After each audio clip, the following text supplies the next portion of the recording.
Last year, I ranked the best micro brands in the world.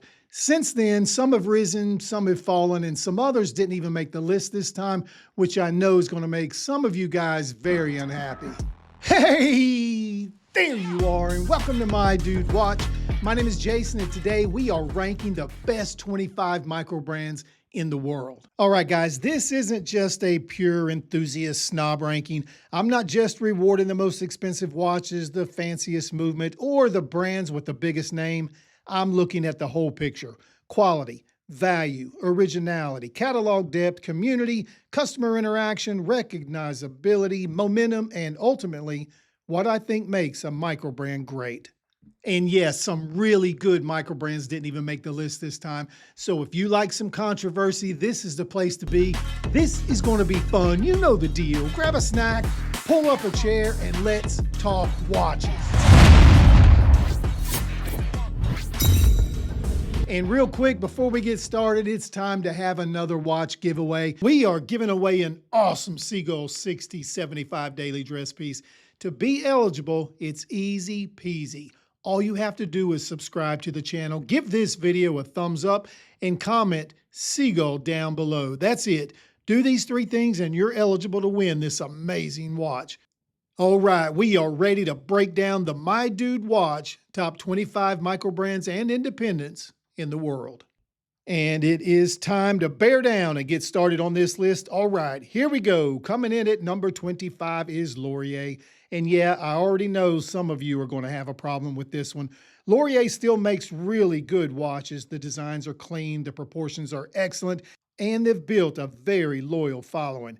But for me, the brand has spent a lot of time refining the same vintage-inspired formula instead of really pushing into new territory. Now, there is one big wild card here. Laurier was recently acquired by Worn and Wound, and that will give them a shot in the arm and support with production, as well as developing new lines. So while they're number 25 today, I could absolutely see them moving up this list in the future. Banging into number 24 and coming in hot is Furlan Mari. This is a brand with a lot of collector credibility, great design instincts, and some watches that feel much more expensive than they actually are. They've also shown they're willing to move beyond the early mechacore success and take on more serious mechanical watchmaking. The reason they're not higher is simple. Price and accessibility start to become a factor.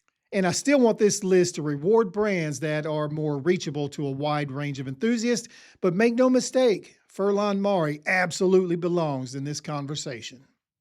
I know, guys, I know this next one will be a bit controversial, but I'm okay with that. At number 23, I've got Islander. And this is one of those brands where the value is really hard to argue with. They got a huge catalog, strong specs, plenty of variety, and a lot of watches that give you a ton for your money. The reason they're not higher is really a combination of things. Some of the design still leans pretty heavily on familiar enthusiast templates. The catalog is so broad that it can feel less focused, and when you get into the brands above this point, you start seeing more originality, stronger finishing, and a clearer design identity. But in terms of value, accessibility, and what Islander has done for affordable watch collectors, they're absolutely deserving of this spot.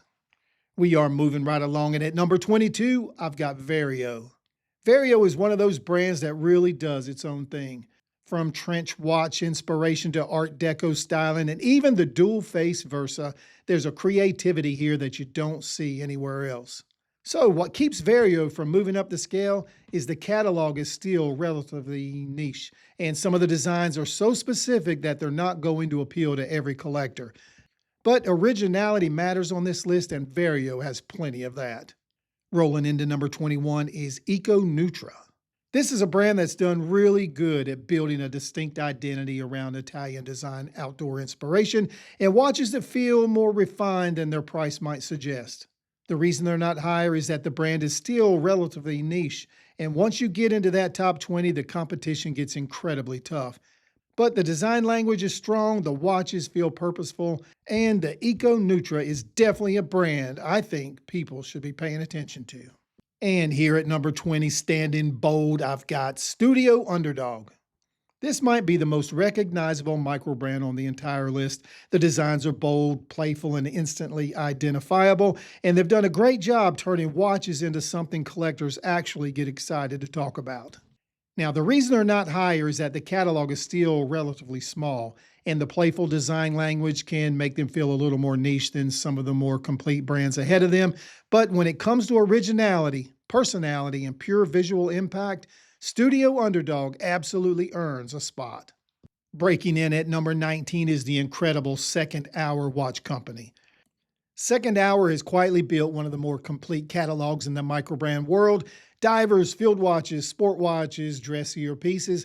They've shown they can work across different styles without completely losing their identity.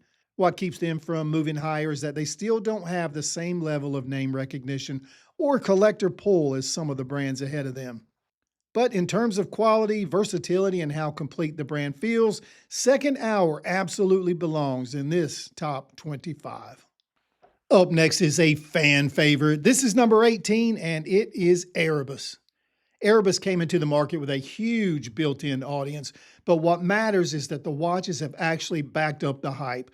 Good specs, strong value, thoughtful design, and a catalog that has grown quickly without feeling thrown together. The reason they're not higher is simply time. They're still a relatively young brand, and I want to see that consistency hold up over a longer stretch before moving them up on this list. Here at number 17 is the mighty Phoebus. Phoebus has been doing this for a while, and they've built a reputation for solid construction, excellent looms, strong water resistance, and designs that increasingly feel like their own rather than copies of something else. And what keeps them moving higher is consistency across the entire catalog. Their best watches can compete with nearly anyone in the same price range, but I don't think every release hits that same level. Flexing in at number 16 is Unimatic. Unimatic might be one of the most recognizable design languages on the entire list. Their minimalist Italian tool watch aesthetic is clean, purposeful, and you can usually spot one from across the room. The reason they stopped right here is value. The design and identity are excellent, but some of the pricing can be hard to justify when you compare the movements and the specs to what other microbrands are offering. Still, originality counts, and for a lot, and Unimatic absolutely has that. This next brand has pushed its way into number 15. This is RZE. They have built a really strong identity around lightweight titanium tool watches, and they do it at prices that still feel very reasonable. The designs are clean, practical, and consistent, and their hardened titanium really gives them something distinctive. What keeps them from moving higher is the catalog still leans heavily into the same tool watch formula. It works, but the brands above this point are showing a little more range, ambition, and refinement. Here at number 14 is one of my favorites. This is Kui Kyoto. Kui has one of the clearest identities on the entire list. Small cases, vintage proportions, Japanese designs, and watches that feel like they came from another era without looking like a cheap copy. The reason they stop here is the whole brand is intentionally niche. If you love smaller, vintage-inspired watches, Kui is fantastic, but that very specific lane also has limits how broad their appeal can be. We are at number 13, and this is Sirica. Sirica feels like a little more premium and a little more serious than a lot of brands on this part of the list. Strong design, excellent proportions, real technical credibility, and watches that look distinctly Sirica. What keeps them outside of the top 10 is mainly price and accessibility. Once you start moving into the higher price bracket, we would expect a little more in terms of overall value and ownership experience. But from a pure design standpoint, Sirica is one of the strongest brands on this list. Here at number 12 is Maine. Maine has really matured into a brand that feels more premium than its price point would suggest. The designs are sharp, the finishing is strong. They've done a good job at building a catalog that feels modern without chasing trends. However, what keeps them at number 12 is they still don't have quite the same level of identity or community presence as the brands ahead of them. But in terms of pure watch quality, Maine is knocking on that door. And just out of the top 10, sitting here at number 11, is Baltic. Now, I already know many of you are going to think this is too low. And I admit, Baltic has built one of the defining names in the modern microbrand world. The designs are beautiful, the catalog has real depth, and they've built a level of recognition that very few brands in the watch world will ever reach. So, why number 11? Because once we get into the top 10, I'm looking for brands that do something just a little bit more, whether that's finishing, value, innovation, community engagement, or overall ambition. Baltic is excellent, no question about that, and they just barely missed the top 10. And our first brand in the top 10 is number 10, Venezianico. Venezianico has become one of the more ambitious brands on this entire list. They're experimenting with materials, dial work, complications, and designs that feel distinctly Italian without simply relying on a heritage-inspired styling. The reason they land at number 10 is consistency. Some models really stand out while others don't hit it quite as hard for me, but the ambition is undeniable and Venezianico keeps giving collectors something new to pay attention to. Here at number 9 is one of my absolute favorites. This is Dorenzo. This is one of those brands you can see the design philosophy almost immediately. The cases, dials, colors, overall shapes feel deliberate, and there's a strong identity running through the entire lineup. What keeps them from moving higher is mostly scale. It's a smaller operation, and their catalog isn't quite as big as those brands ahead of it. But when it comes to originality and thoughtful design, Dorenzo absolutely belongs in the top 10. Flexing its way into number 8, this is Wise. Wise continues to impress me with the level of finishing that is absolutely incredible. Beautiful dial work, loom, and overall quality. They're delivering you a lot of watch for the money. This is one of those brands where the watches often look and feel more expensive than they actually are. The biggest thing holding Wise back from moving even higher is global recognition. They still don't have the same presence or community reach as some of the brands ahead of them. But if you're ranking purely on build quality and value, Wise could easily have been higher. Here at number 7 is Traska. Traska is one of the easiest brands on this entire list to recommend. The hardened cases, clean designs, excellent bracelets, and overall wearability make them incredibly easy to live with. What keeps them moving into the top 5 is that they're a little more conservative than the brands ahead of them. Traska is consistent, Traska is refined, but they're not always adventurous. Pushing its way to number 6, this is Notice.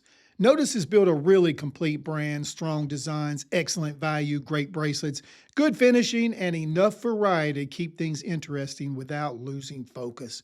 They also do a great job with regulation and assembly here in the US, which adds something to the ownership experience. The reason they stopped right here at number 6 is simple. The top 5 brands each have one thing they do at an absolute elite level. Notice is more of an excellent all-around brand. If you want an incredible watch brand, check out number 5. This is Formex. Formex may be the most technically engineered brand in the top 5. Formex may be the most technically engineered brand in the top 5. The case suspension systems, the clasp, bracelets, the movements, and overall finishing are legitimately impressive. The only thing holding them back from moving higher is price. Once you get into the financial side of Formex territory, you're starting to compete with some very serious established Swiss brands. But from an engineering and execution standpoint, Formex absolutely belongs here. We are down to 4, and at 4 is Zelos. Zelos is one of the most exciting micro brands in the world because they're constantly experimenting. I'm talking about materials, colors, dial textures, case shapes, movements, you name it. But just as important is they stay connected to the customers. They listen. They interact. They help collectors. They listen to reviewers. There's a real community around this brand. And that matters to me. A great micro brand isn't just about the watches. It's about the relationship with the people buying the watches. We are at number 3, and this is really tough. However, I'm going with Henry Archer. This is a brand that might be the best combination of quality, value, consistency, and accessibility on this entire list. The designs are clean, the dials are excellent, the cases wear beautifully, and the catalog is grown without losing that Scandinavian identity. Now, there are 2 brands above Henry Archer that may offer more prestige or higher end finishing, but very few deliver the complete package like these guys. And we are at number 2. This is Fairer. Farrah may have the strongest overall design identity on the entire list. The colors, complications, case shapes, and variety all feel unmistakably Farrah. And they've built a catalog that is both broad and genuinely original. However, what keeps them from being number one is the brand ahead of them edges them in overall refinement, finishing, bracelet quality, and premium ownership feel. But if you want value, creativity, and personality all above everything else, I could absolutely understand putting Farrah at number one. And finally, we have reached number one. This is Manta. For me, Manta is still the benchmark. The finishing, bracelets, proportions, consistency, and overall execution are just incredibly strong. The watches feel genuinely premium without losing that direct-to-enthusiast microbrand spirit. Now, Manta may not be the most adventurous brand on this list, and it certainly isn't the cheapest. But when I look at the entire package, quality, refinement, design, consistency, and ownership experience, I still think Manta does it better than anyone else here. So for 2026, Manta is my number one microbrand in the world.